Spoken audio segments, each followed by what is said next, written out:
Alright, welcome back. So again, as we get closer to TI and we kind of have a little bit of time beforehand before all the craziness starts, I'm going to be continuing my series of little fluff videos where I kind of just go through whatever kind of random stuff I'm feeling like doing at the time.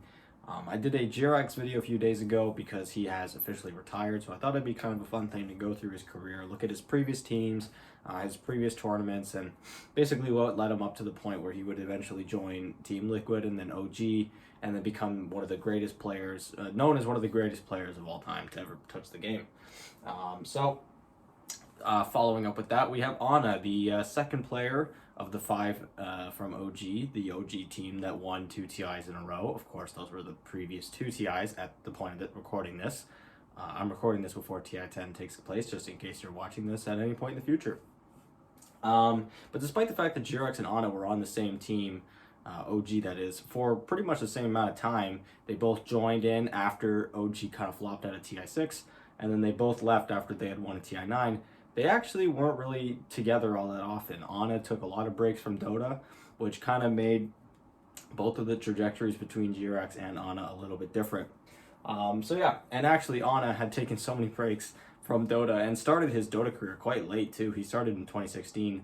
I was actually able to fit every single tournament he has ever played that was on his Wikipedia page, at least. Of course, if there's any sort of small tournament he played on before he joined Invictus Gaming, which first of all, I didn't even know he played for Invictus Gaming before OG. Then it's not on here. I basically pulled all this stuff just off of Wikipedia. Ana, he played mid and hard carry. Of course, when he first joined OG, No Tail was still a carry player, so Ana would play mid every now and then. They kind of would switch every so often, depending on what kind of hero they're playing. It was pretty common at the time. I know that Miracle and Matoma Man would do that too, where if it was a good Invoker game, Miracle would go mid. If it was a good Lone Druid game, Matoma Man could play that mid or safe lane. They were really flexible with that stuff. And it was the same kind of thing for Ana and No Tail at the time. Some of his signature heroes, Ember Spirit, as well as Phantom Lancer and Spectre. I think he is probably the best Spectre to ever play the game. And that's just for Spectre. I'm talking like this guy's probably one of the best players to play the game, period. And it's kind of strange. This guy's really a prodigy of some sort because he could take extended breaks from Dota and he could still come back and just dominate in the pro scene, which is incredibly difficult. I mean, pro players are playing Dota 24/7 at the highest level and they still struggle against some of the best players in the world. This guy can take a break for like the better part of a year, come back into pro Dota and just start dominating again. It's a real talent. And of course he's from Australia. I believe he's one of the only players from Australia to have made it this far into the pro scene. Definitely the only one to have ever won a TI, unless there's one that I'm forgetting. You guys can let me know in the comments down below. His playing career started in 2016, like I had mentioned, which is quite late. I know GRX started his in 2013. And yet these guys both joined OG at the same time. So he started his career, like I had mentioned, by playing for Invictus Gaming. He joined them March 19th, 2016. In his first tournament with them, he won the NEA 2016. That was on July 3rd. Following that, less than a week later, he finishes second place in G League 2016. So he's doing already very well for himself playing for Invictus Gaming, a team that at the time was kind of going through a rough patch. They weren't making it to TI. They didn't make it to TI that year. But regardless, he was doing pretty well for himself. At this point, also, he was living in China. He had moved away to pursue pro Dota. And I think we can all safely say that he made the right decision. Following that, about a week later, he plays in the Dota 2 Pro League Season 1, finishes 8th place, so drops a little bit. And then he finishes 1st and 2nd place at the WCA Chinese pre-qualifiers, where he would end up qualifying, but he wouldn't end up playing in that tournament because a month later he gets picked up by OG after TI 6. Of course, that was when OG famously flamed out quite early, had a few roster swaps. I believe they lost Moon, Meander, and Miracle at that point, so they brought in GRX and Ana. Following that, we have after he joins OG, he plays his first tournament at the start of October 2016, where he plays at the MD2L 2016 Autumn Tournament.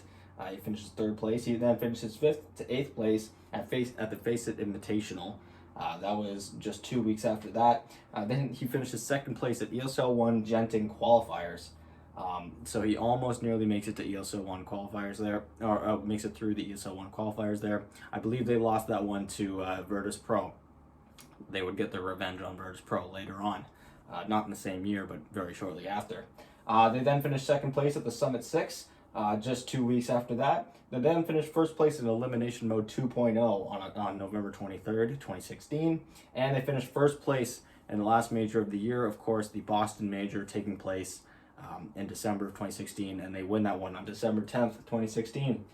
So 2017, the domination kind of continues. Anna's really starting to cement himself as one of the best players. Of course, he came into the scene as a bit of an unknown. No one really knew him, even though he was on a big name team like Invictus. Invictus was not a team at that point that people were really looking at. Invictus was going through a real rough patch, like I had mentioned. So he starts off by winning Elimination Mode 3.0. So of course he wins 2.0 down here. And to start off 2017, he wins it again. He then finishes second place at the Dota Asian Championship 2017. That was on April 4th.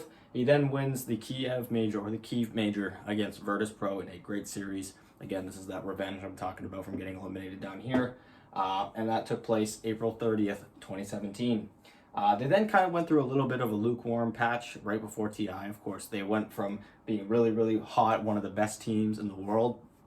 I'm not saying that they weren't still one of the best teams in the world, but they just weren't really getting the results of a best team in the world. And that is heading into the little bit of a stretch here before TI7. They finished 5th to 6th place at the Manila Masters, 7th and 8th place at Epicenter 2017, and 4th place at MD2L 2017. So you can see that they're kind of falling down. They're not all the way down at the bottom, of course, but they're not the top 3 anymore, like they were getting so consistently. They then finished 7th and 8th place at TI7, and the biggest blow of that tournament was the fact that they didn't even make it to the upper bracket in TI7. They started in the lower bracket. They won 2 series, but of course, no team is going to survive the lower bracket when you're starting in it, other than Team Liquid at TI9. They're the only team to have ever survived it. So yes, they get eliminated quite early, and that was on August 12th. 5 days later, Anna announces that he's leaving Pro Dota and he's leaving OG. We don't know when he's going to be back. Of course, we would know now that this would become one of his many breaks that he would take throughout his career, whether it be mental health. I think it was mainly focused around mental health. There was really a lot of hate being thrown towards him, and blame especially. But so after he would leave OG, he would kind of play with some random teams here and there in some small little tournaments. Before the year ended on December 9th, he finished second place at the WESG 2017 Australian qualifiers. He was on Rin's Gatekeepers at that point. 2018, he starts the year playing for Team World. They play in ESL 1 Katowice qualifiers for Europe, and it's funny because he was on this stack that ended up losing to OG.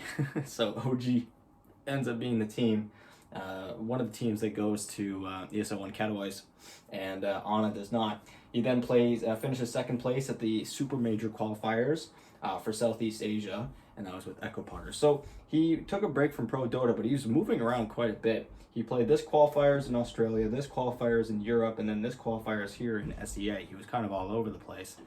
But less than 2 months after that last tournament he played with Echo Poggers, he joins OG once again. Of course, this was when OG went through their massive, unexpected roster shuffle when we saw Fly and S4 leaving after ESL 1 Birmingham. And so he rejoins once again.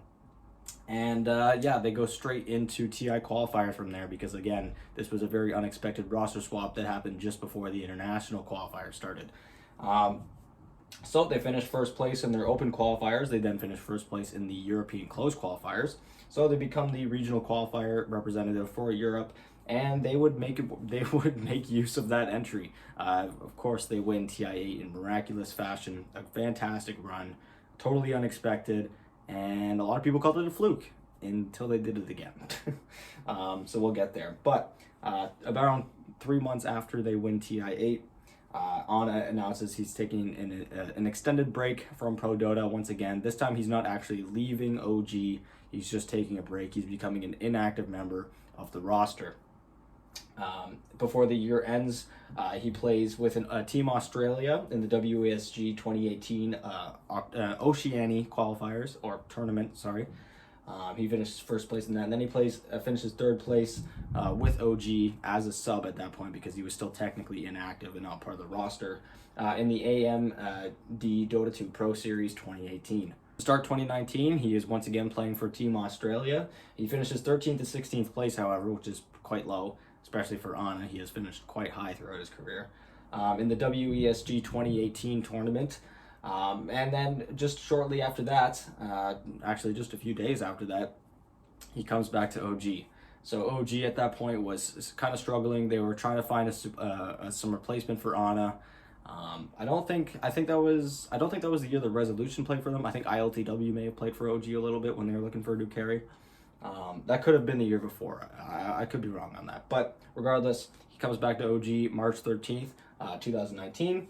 And right off the bat, they're doing pretty well for themselves. They finished third place in the MDL Paris Major qualifiers, which is good enough to get them into the tournament, where they finished 5th and 6th place at the MDL Paris Major, which is not great, but it's pretty solid for a player who hasn't played at the highest level for quite a while at that point.